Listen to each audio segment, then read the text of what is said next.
Dragons! Dragons! Oh, sorry. Okay, let's do the proper intro. Hello and welcome back to another episode of Thoughts Per Episode, House of the Dragon Edition. This week, dragons! So many dragons! I love these freaking dragons, dude. They're so cool. That's my main takeaway from this episode, is that the end of the episode was, you could say it was a little bit self-aggrandizing or whatever, but I loved it. It was it was just like, okay, we got lots of dragon riders now. Let's show off dragons happening. It was kind of goofy, but I loved Ulf claiming, was it Silverwing? I think Ulf claimed Silverwing, right? And Silverwing took him on a merry old jaunt around this humble little country, which, from a dragon's point of view, isn't all that big. And so he's like, hey, Ulf, hey, check out King's Landing. Didn't you just come from here? And Ulf is like, oh my god, I'm riding a dragon. And then everyone at King's Landing is like, oh fuck, there's a dragon. And it's so goofy. I love the whole thing of Aemond being like, shit, get me to Vhagar. Vhagar, we gotta chase down this dragon. And then, obviously, he gets there a bit too late. Vhagar's a little bit too slow, and he has to, no, Vhagar, it's too dangerous, we have to turn around. And then they show Rhaenyra and her dragon riders glowering in the direction of Aemond and Vhagar, and it's like, yeah, okay, they're flying tactical nukes around, and there's like some really grounded drama surrounding this entire conflict, but at the same time, dragons! I had the biggest fucking grin on my face. I'm sure you could hear it. I literally record these like minutes after I'm done watching the episode. Okay, let's go through our cast of characters and what we saw them getting up to this episode. First of all, I'm worried for Alicent. She's lost her purpose in life, has decided to go to the Twelveswood, claims that she may not be coming back at all, and then we've seen her in her bath before hold herself under the water, and here we see her swim out into a lake.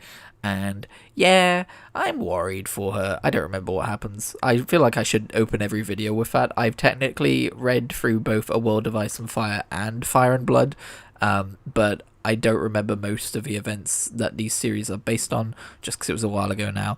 And I'm trying to keep it that way. But knowing how fictional histories go, basing themselves off of our histories, I'm a little concerned for Alicent. We see Aegon's continued physical rehab, and how it's not necessarily the most caring rehabilitation anyone has ever gone through, because Larys is pressuring all while to hasten the whole process. He's like, you gotta get him up and walking again. Basically, we need the king to recover, because I don't like this Aemond dude. He made fun of me last episode. I like how Lord someone or other, my apologies, is asking Larys about, like, hey, you're the master of the Whisperers, how much stock would you put in this rumor about not Silverwing, dragon names, Sea Smoke being claimed by an unknown rider?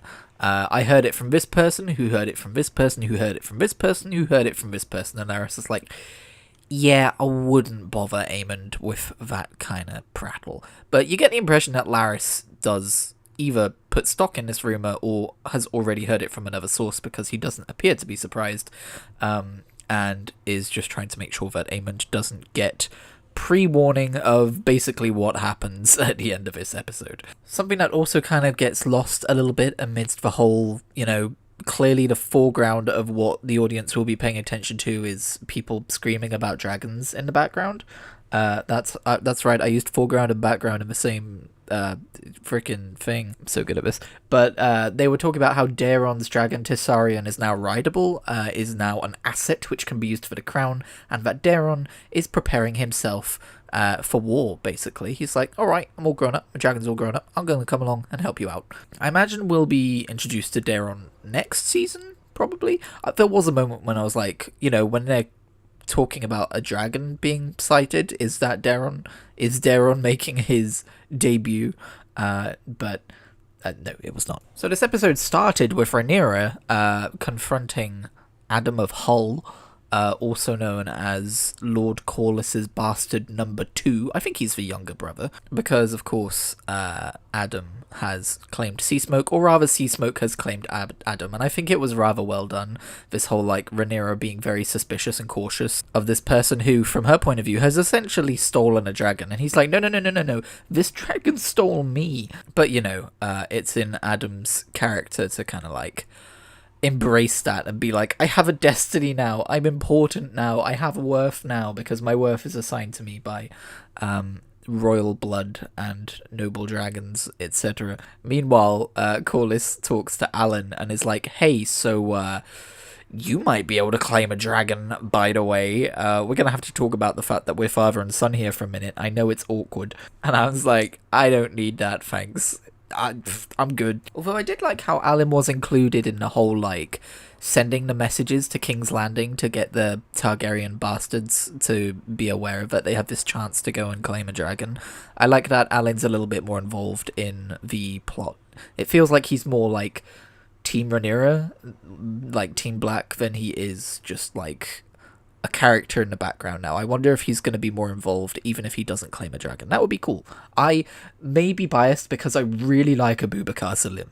We have Jacaerys confronting his mother about the fact that by almost legitimizing these bastards by saying that if they can ride a dragon, they can fight for her, she's almost like making his claim as heir to her throne more difficult, because it's already widely known that he's a bastard. He doesn't look the part, he's got black hair. So him saying that he's able to claim a dragon because he has Targaryen blood, in a way, is what he's counting on to legitimize him. And by allowing bastards like Ulf and like Hugh to claim dragons, she has now undermined him and his future. And, he's clearly classist because he calls them horrible names.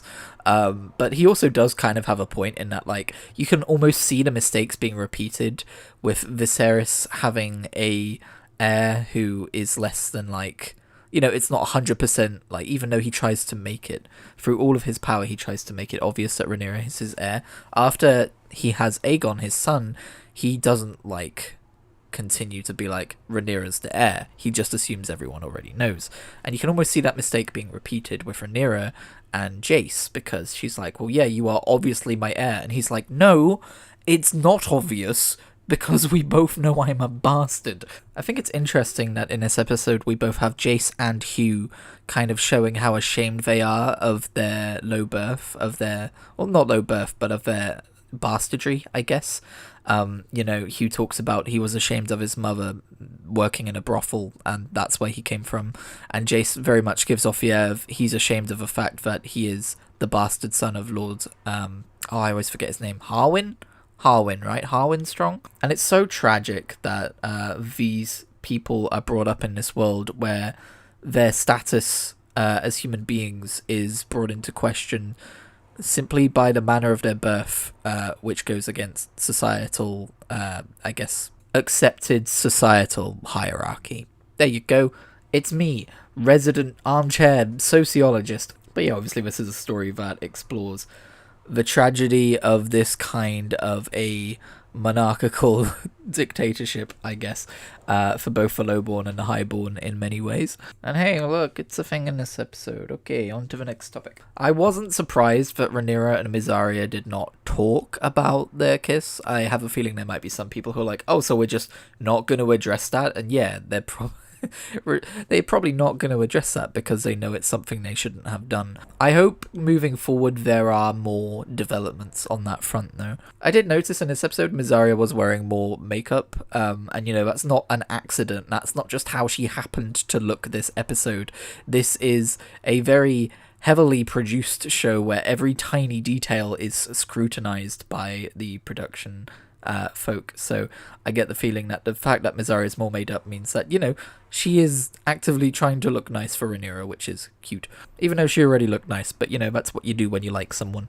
I mean, I've never worn makeup for anyone yet, but hey, anything could happen. I thought it was really interesting that the Dragon Keepers went on strike this episode.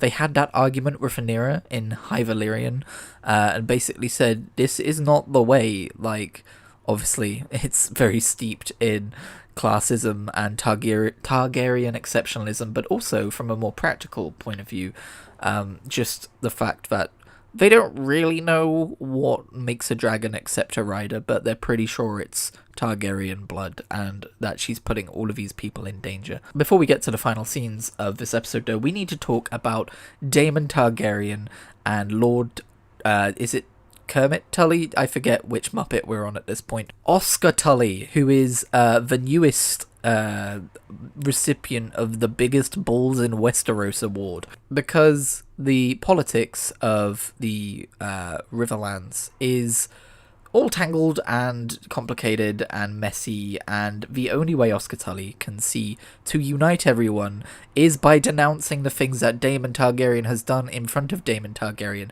to both say that, yes, we are pledged to Rhaenyra's cause, and no, I do not condone Daemon Targaryen's actions, and also, I am a strong leader who will put his money where his mouth is, I guess, and stand up to Daemon Targaryen, which is something that rarely works out for anyone. But what I think is fascinating is that this young, I guess kid, for want of a better term, this young lord, actually manages to, I wouldn't say manipulate, but politically maneuver Daemon Targaryen into beheading the very person who he sent out to do all of these atrocities. For like the first time in the entire series, someone controls Daemon Targaryen. And it's this kid. It's Oscar bloody Tully.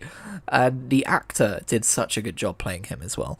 I'd frickin' give him my sword. Hell yeah, dude. He seems like a good leader, at least for the standards of Westeros. Like the fact that Lord Blackwood, was it Lord Blackwood or was it the other one? Basically, he accepted him as his vassal before passing judgment on him. He was saying like, yes, I accept your service, but also you did some fucky things and we can't allow that, so off with your head. Such a goddamn power move. Anyway then, the last scenes of this episode.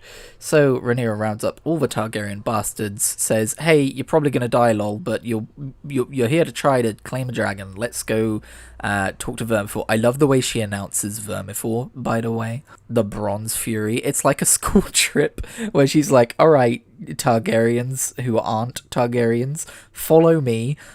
Here we have our dragon Vermithor, and I think it's so interesting how she kind of leads by example by not showing any fear, because obviously the Dragon Keepers went on strike. They're not here to do the work for her, so she calls to Vermithor, and Vermithor respects her strength in doing so, and she kind of like touches Vermithor, and then she's like, alright, do your best, I'll be watching. And Vermithor has himself a tasty little meal. Doesn't take him long before he gets right up to cooking up some Targaryen bastards and having himself a nice little snack. The scene is quite harrowing, just like how quickly it descends into chaos. And what I think is so cool is how Hugh comes out on top at the end of all of it, because it's not like he sees the chaos unfolding and stands firm against it and then Vermithor respects him and he claims Vermithor. No, he initially runs too. He's swept up in it all as well. But when a Targaryen lady, bastard lady, is about to get burned alive by Vermithor, he steps in and, you know, allows her to escape and says, I'm here, it's me, I'm the one you want. And then he's like screaming at the dragon to kill him, basically. And Vermithor's just like, there we go, I like that one, I'll have that one. Waiter, check please. Meanwhile, Ulf the White, he's called Ulf the White, isn't he? I think so. That rings a bell. He stumbles into Silverwing's chamber. I want to say Silverwing. I might be wrong. I'm sorry if I'm wrong, but I'm pretty sure I'm right. Okay, I've gone back and scrubbed through the episode, but I can't find the name being mentioned. We'll go with Silverwing. Just correct me in the comments if I'm wrong. I love that it's clearly different. Like, the properties of a dragon rider for Silverwing are different than the properties of a dragon rider for Vermithor, because we hear about how Vermithor, you know, the Bronze Fury is perhaps the most vicious or the most furious or the most tenacious dragon still alive. So it makes sense that Vermithor would only accept someone who is brave enough to stare them down. I don't know if Vermithor is male or female. I am pretty sure that Vermithor is one of the original dragons ridden by Aegon the Conqueror or one of his sister wives, though. Is it Visenya and Vermithor? I'm going to have to go back and check the lore. But anyway, what I'm getting at is Ulf does not show bravery, really, before Silverwing. He shows more, I guess... I don't know. I don't really know what Ulf shows. He, I guess, shows luck, chance, affability, maybe?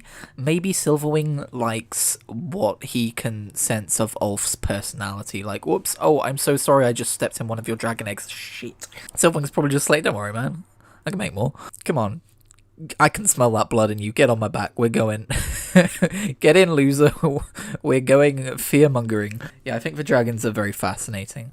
The thing with House of the Dragon is, it would have been so easy to get the dragons wrong, because each dragon has its own personality, its own design, and you need to be able to tell these dragons apart in the show as well. Like, they are characters, and I'm so glad that they leaned into that as heavily as they did. I feel like I have a sense as to who Silverwing is as opposed to Vermithor. You've got noodly-ass Cyrax, and you've got frickin'... you know, like, I'm gonna claim my ride as Sea Smoke, you know? There are things about these dragons that you just can't quite put your finger on in terms of what makes them unique and different to the other dragons, in the same way that there are things about people that you can't put your finger on that make them unique and different to other people. And that is no easy feat. But yeah, as I described at the start of this video, I was so delighted with the dragons. I don't know that I would necessarily even describe myself as a big dragon guy. Like, I think about the dragons in World of Warcraft, we just had a whole expansion about them, and I'm just like, yeah, they're fine. I like the dragons in the Elder Scrolls series, but they're, you know, I can't think of them as being really super individualistic outside of the obvious few characters who are important to Skyrim's story. The dragons in Final Fantasy XIV are very individualistic, but they can also just straight up talk, so there's that. As far as like bestial, non-speaking dragons, I don't think I've ever seen such a brilliant mix of mystery and individuality as in A Song of Ice and Fire. So yeah, bloody love this episode. Next week it's the finale, and then I'm not going to know what to do with my life while I wait for season 3. So thank you for tuning in. These have been my thoughts. Let me know what you thought down below, and I will see you in whatever I make next.